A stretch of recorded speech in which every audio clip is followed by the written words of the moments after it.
2 కేసులు వరుసపెట్టి నిన్న గిరిజన విద్యార్థిని దారుణ హత్య అనంతపురం జిల్లాలో, అట్లాగే విశాఖ జిల్లాలో బాలిక మీద అత్యాచారం. ఈ వ్యవహారాల మీద జగన్మోహన్ రెడ్డి స్పందించారు. చంద్రబాబు కూటమి ప్రభుత్వంలో రాష్ట్రంలో మహిళలు, బాలికలకు రక్షణ లేకుండా పోయిందని ధ్వజమెత్తారు. అనంతపురంలో ఇంటర్మీడియట్ చదువుతున్న గిరిజన బాలిక సాకే తన్మయి కనిపించడం లేదని తల్లిదండ్రులు ఫిర్యాదు చేసిన రక్షించడంలో ప్రభుత్వం విఫలమైందని ఆగ్రహం వ్యక్తం చేశారు. ఈ హత్యా ఘటనకు ముఖ్యమంత్రి, రాష్ట్ర ప్రభుత్వం బాధ్యత వహించాలన్నారు. ఈ మేరకు ఆదివారం ఆయన సోషల్ మీడియా ఎక్స్లో పోస్ట్ చేశారు. రాష్ట్రంలో మహిళలకు, బాలికలకు రక్షణ భద్రత లేకుండా పోయింది.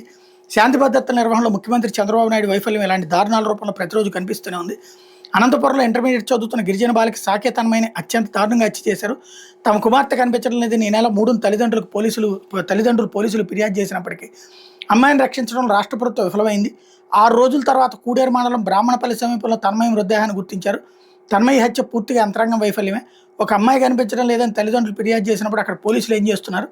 ప్రభుత్వం ఏం చేస్తోంది? 6 రోజుల క్రితం ఫిర్యాదు వచ్చినా సరే ఎందుకు పట్టించుకోలేదు? అసలు రాష్ట్రంలో కేసుల దర్యాప్తు మీద, నేరాల అదుపు మీద దృష్టి ఉందా? కేవలం రెడ్ బుక్ రాజ్యాంగం అమలు, డైవర్షన్ పాలిటిక్స్ తప్ప ఈ ప్రభుత్వానికి ప్రజల రక్షణ పట్ల బాధ్యత అనేది ఉందా? తన్మయి హత్యాఘటనకు ముఖ్యమంత్రి, ప్రభుత్వం బాధ్యత వహించాలంటూ నిప్పులు జరిగారు.